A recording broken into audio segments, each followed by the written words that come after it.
Women's football in Africa has been on the rise in recent years. However, the cancellation of the 2020 Africa Women's Cup of Nations due to the pandemic appears to have put the brakes on the progress.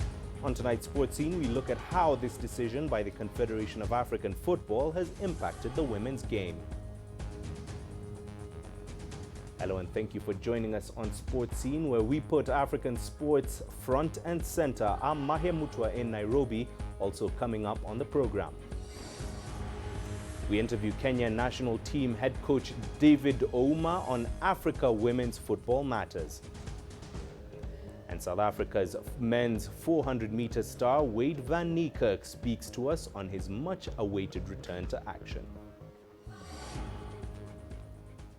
Welcome to the show. Now, just recently, the Confederation of African Football cancelled the 2020 Africa Women's Cup of Nations tournament due to the coronavirus pandemic. The cancellation has generated mixed reactions from various quarters. CGTN's Kelechi Emekalam tells us how Nigerians are responding to this decision by CAF. Preparations were ongoing long before the decision to cancel the 2020 African Women's Cup of Nations finals was made. An inevitable decision for the Confederation of African Football following the outbreak of the coronavirus pandemic. The event was scheduled to kick off on the 23rd of November. In Nigeria, the land of reigning champions and record AFCON winners, some see the cancellation as a major setback to women's football. It happens to the guys. The guys are, whatever competition has been postponed, but same thing happened to female. They cancelled ours. So I think the best thing to do is to do what they did for the guys, to postpone ours and give us the day to play. Since the cancellation, we are just not happy. We can't really express our dissatisfaction about it. Around the world, post-COVID-19 football had resumed amid strict health guidelines and no fans, despite the rising global cases. Many had expected CAF to follow a similar path. However, some support the move to cancel the 2020 AFCON finals. Football is a contact sport. It's like combat sports, you understand? There must be, more body contact, even talking about the players. When we talk about the fans also, cancellation is better than to play the tournament without fans, without spectators. No. Let there be no football until everything is clear. When the pandemic is a bit relaxed, then they can stage it. Like I say, life is better than anything. Let's secure our lives first before we think about any tournament or competition. Nigeria's Super Falcons are the most successful team in the tournament's history with a record 11 titles. But despite this outstanding record, female footballers in the country lament of being relegated to the background. But there is hope. CAF has recently launched the African Women's Champions League for the first time in history. The African football governing body hopes that this will go some way in stemming the frustrations female players feel after the AFCON cancellation. Kelechi Emekalam, CGTN Abuja, Nigeria. Well, the announcement that the 2020 Africa Women's Cup of Nations had been cancelled was met with disappointment by the South African national women's team. But national coach Desiree Ellis has shifted her frustration into excitement with the prospect of a team from the Rainbow Nation playing in the Champions League. Here is CGTN CS du Plessis with more. The CAF Champions League will now replace the 12th edition of the Continental Showpiece, and this has given the Banyana coach Desiree Ellis a reason to smile while under lockdown at home. The former South African international says that even though there's no football for her team, she is thrilled that Mamelodi Sundowns will represent the nation in the competition in 2021. Look, I'm very excited with the CAF women's football strategy with more competitions. It's really exciting that they're looking at that avenue, not just competitions, but for coaches as well.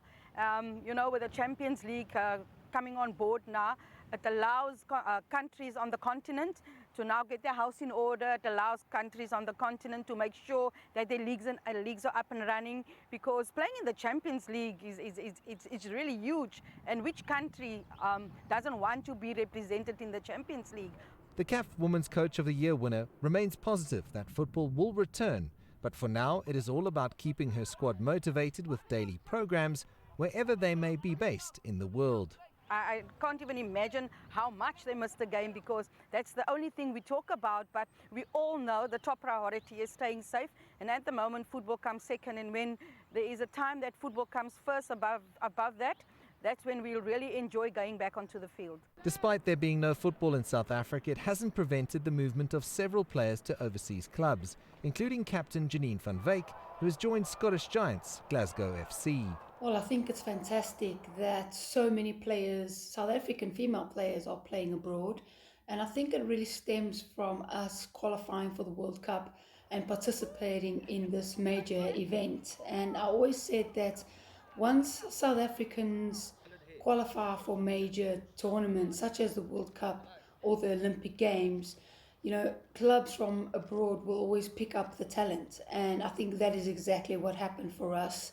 Ellis admits that she is overwhelmed by the demand for her players and believes this will benefit women's football in South Africa in a big way. I'm almost afraid to blink, and I'm almost, when I go to bed at night and I wake up the next morning, I'm wondering who else has signed, and it's just been amazing, you know. And I hope, I hope that there's more to come, because the talent in South Africa is just mind-blowing, and the opportunities that these players get will hopefully open up more doors for others to come in future. The cancellation of the Continental Showpiece will mean the final opportunity for many senior players to play one more AFCON is now over. But those pioneers like Janine van Wyk can take some solace out of the fact that she and many others have laid the foundation for a new generation, a generation that has already shown glimpses that the future for the women's game is indeed bright. CS du Plessis, CGTN, Johannesburg. Cameroon boasts some of the best women's football teams on the continent. The decision to cancel the 2020 Africa Women's Cup of Nations finals has been seen by many in the Central African nation as a blow to the development of women's football. CGTN's Asta Tal reports. Cameroon's professional women footballers were gearing up to showcase their talents to the world in the 2020 Africa Women's Cup of Nations. But CAF's decision to cancel this tournament has shattered their dreams. We are part of the new generation of players. We would have liked to showcase our know-how and sell our image in order to win professional contracts. But unfortunately, with the cancellation of the Africa Women's Cup of Nations, that's completely impossible. The cancellation of the Women's Cup of Nations prevents us from making ourselves known. The Women's Cup of Nations is the showcase for women's football, and our ambition was to be able to sell our talent abroad. We are in total disarray and we don't know what to do. Others in Cameroon fear the cancellation of the 2020 AFCON may spell an early end for the careers of some of the players. I think the players at the end of the season would have liked to have had some fun and stand out in this AFCON and hopefully get a contract abroad, but many of them are frustrated with the cancellation. Honestly, I don't think they'll be here to play football for years to come. We have women footballers who are preparing to play in their last competition and retire. But this decision comes at a bad time for them. As far as amateur players are concerned, those lucky enough to be spotted by international scouts during the competition lost it. CAF pushed men's AFCON to 2022.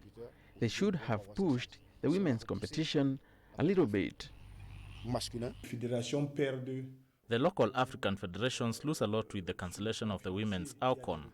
In financial terms, there are spin-offs that could have been used to finance the promotion of women's football in each country. In terms of tourism, the country that should have organized the competition will suffer losses in terms of the flow of tourists and supporters. A petition has been launched requesting the annulment of CAF's decision regarding the cancellation of the 2020 AFCON finals. Asta Tal, CGTN. Meanwhile, the Confederation of African Football has rolled out its first ever strategy for women's football. It is a 4-year plan that aims to assist member associations to develop a professional environment for women. The scheme will be implemented by the newly created CAF Women's Football Department. CGTN's Adel Mahroui has more details. CAF has developed a strategy aimed at taking women's football in Africa to new heights. The plan, a first of its kind, has 5 pillars and will stretch until 2023. Under the slogan, "It's time, it's now," CAF stressed the urgency of women's football development. It is the most important decision made by CAF this year. The slogan they chose was realistic. It is truly the time to change the status quo in women's football. FIFA is injecting $1 billion for women's football, and that surely is an amount that can change a lot, especially in Africa.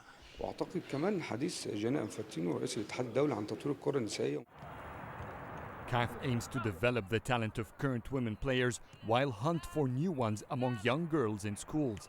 The organization will be looking to expand women competitions. It will start from an under-15 category, beginning with zonal titles, then move to a continental level. Meanwhile, CAF will launch the Women's Champions League. The timing is perfect. Yes, the move to support women in the sport is a bit late, but many African associations are now more ready than ever. We are now seeing a Women's CAF Champions League, and that is huge.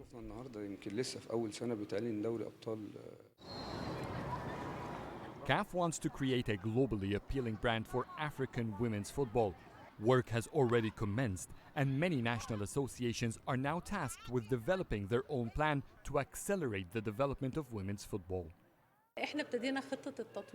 We've started with our development program. We're working to spread football among girls in schools.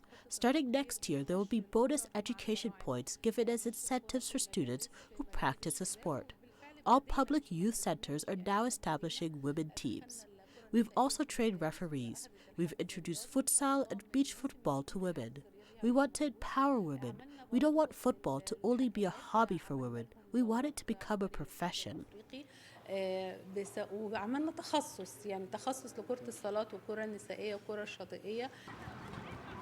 vision was announced in line with the efforts to empower women and expand their social impact. So CAF will be looking to see more women appointed in football administrations across Africa. The Egyptian capital has hosted the first ever Women's Football Task Force last November. FIFA then has sent a team from its women division to help CAF draft its strategy. The continental governing body is now relying heavily on zonal unions and national associations to implement its ambitious plan. Adel Mahroui, CGTN, Cairo. Let's take a short breather now, but don't go anywhere. Here's what's coming up on Sports Scene.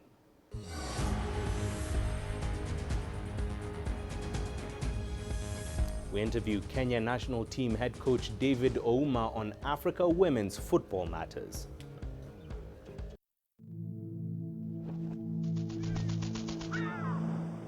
How will your world change today?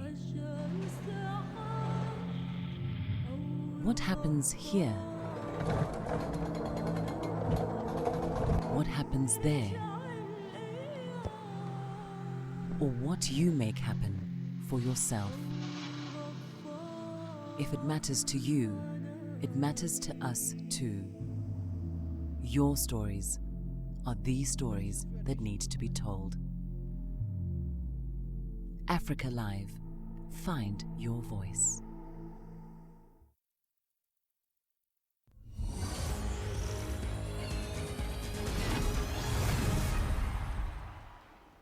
Welcome back. Now, Kenya has made huge strides in women's football since the country made her Africa Women's Cup of Nations debut in 2016.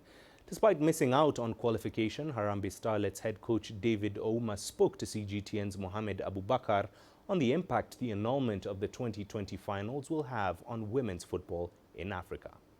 Let's begin with what you feel about the cancellation of the 2020 AFCON, and do you think that was the right thing to do? Yeah, I think on my situation, of course, to judge the situation that the Confederation of Africa Football had to cancel the Africa Women Cup of Nations of 2020. The main objective, of course, was due to the coronavirus that now was declared as a pandemic. And you know, sports advocates for different issues in society. For example, it's football for health, and of course, it's also football for the environment. So, these are elements that the football does in the society. So for me, I think because it's the core basis of our society, then to consider the healthy measures of all our football players across the continent was an essential thing on one aspect of it.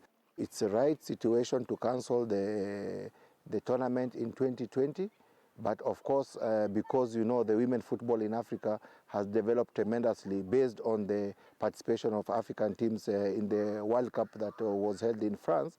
My perception was, for example, we can cancel in 2020, but of course we try to find the possibility to bring it back as quick as possible. You never know, even in 2021, just like all the other competitions have been done. Now, David, you managed to take the Starlets to the Africa Women Cup of Nations in 2016 in Cameroon. How do you feel this competition is important in the development of the women's game in Africa?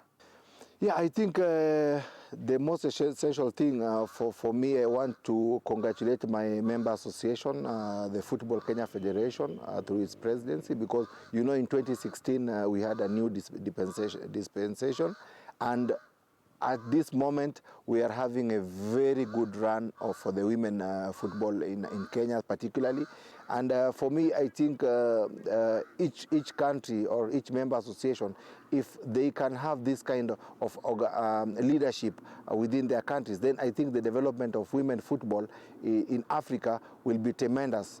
Because we have, like our country, Kenya, we had raw talents that were playing against established teams in Africa, name them Nigeria, we had Algeria, we had Ghana. So that has been the catalyst for us to do it. If I get into my example, through AFCON that we participated in 2016, currently we have 6 professional players. So it already tells you the impact of playing these tournaments within nations. Now, David, before we let you go, what do you think East African teams need to do to be able to compete with those women teams in West Africa, Southern Africa, and even Northern Africa? Yeah, I think for us, we are bridging the gap. This is something very important for us. The most essential thing is to try to have all the national team, like now what we are doing here in our country. If I use the example, we currently have the under-17 national team, we have the under-20 national team, we have the senior women national team. So we have these three clusters. But also through the AMS, this is where they put the entries for the national teams. So I think a good cooperation between the Ministry of Education, the Ministry of Sports, and the member associations has to work hand in hand so that we can increase the membership of the women, the girl child who would like to pursue football as their careers. Because in East Africa, due to the cultural issues, you find that not so many players are playing the game. But in East Africa region, if we can revisit this kind of a situation and try to bring the game closer to the girl child and try to protect them and to give a safer environment for them to come out and play, I believe that we can always do better in East Africa region. Now, many children across the globe might be using their time to play virtual games as they remain cooped up at home. However, children from one of Kenya's biggest slums, Mathare, are using boxing as a way to avoid boredom and vices that might harm their future ambitions. CGTN's Daniel Arap-Moi has more. This is a common sight at the Mathare North Boxing Club where young people train with passion. One of the students is Vanessa Wanjera, who at just 14 years old packs a mean punch. She is one of the many youth who benefit from the program. Train because I want to be a champion, and instead of staying in the slums, I come here and start training with my colleagues here in the gym. And I prefer training than idling in the slums with those girls who can lead Over the years, the boxing club has been helping kids keep out of trouble. And its results can be seen through former students who have become mentors at the same facility. The way I was trained and got to know everything about boxing, I want to help my peers. Most of the time, you may find the coach is not in, so I take over the training. It doesn't mean when the coach is not available, we skip training. Plus, right now, schools are closed, so we are many, and the coach cannot handle all of us alone. That is how I come in to offer help. Since the club opened its doors in 1985, it has trained several professional boxers and Kenyan champions, including John Kimani, who is the current assistant coach. Here at Mathare North Boxing Club, we don't charge. What we do is giving back to the community since we were also taught. Our founder is dead, and as senior boxers, we took it over. Sometimes the children who train here are sent home for school fees, and we have to dig into our pockets and pay school fees for them. More children in the neighborhood are training at the gym, and it has become a crucial outlet for kids who have been forced to stay at home as schools remain shut due to the coronavirus pandemic. And boxing is not the only lesson they learn at the gym. It's not all about boxing. We tell them there is life outside boxing. They don't just come here for boxing. We give them lessons in life. While government restrictions are in place on public gatherings and people's movement, the gym has measures in place to conform to social distancing and hygiene guidelines. The boxing club limits the number of visitors allowed on the premises at any one time. It is cleaned 3 times a day and gives out hand sanitizer to people who do not bring it. They hope their efforts will help increase the popularity of the sport and eventually breed successful athletes. Daniel Arap Moy, CGTN. And still to come on Sports Scene.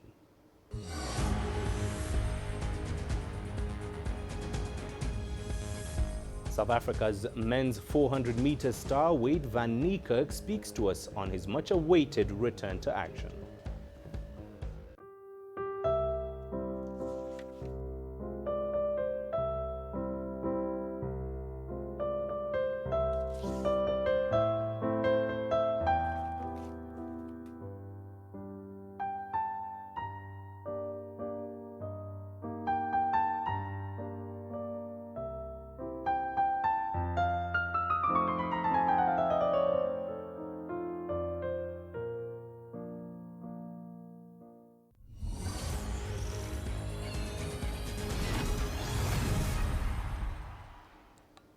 South African track star Wade van Niekerk is aiming to announce his big comeback at the Tokyo 2020 Olympics next year. The world men's 400 meters record holder has battled 2 seasons of injury, and his bid to return to action will be delayed by at least 2 weeks after he tested positive for COVID-19. CGTN's CS Duplessis has more. After 2 painful years on the sidelines, recovering from a serious ACL knee injury, world and Olympic 400-meter champion Wade van Niekerk is closing in on an official return to competition and is hungrier than ever to take his place on the track once again. I've missed the sports a lot. Really been looking forward to get back on the track. It's been a massive hunger building up, so it's really just now about pushing my body to the limits, and when I get to the Olympic Games, that I'll be in the best shape possible and hopefully achieve the goals and the dreams that I've set out for myself.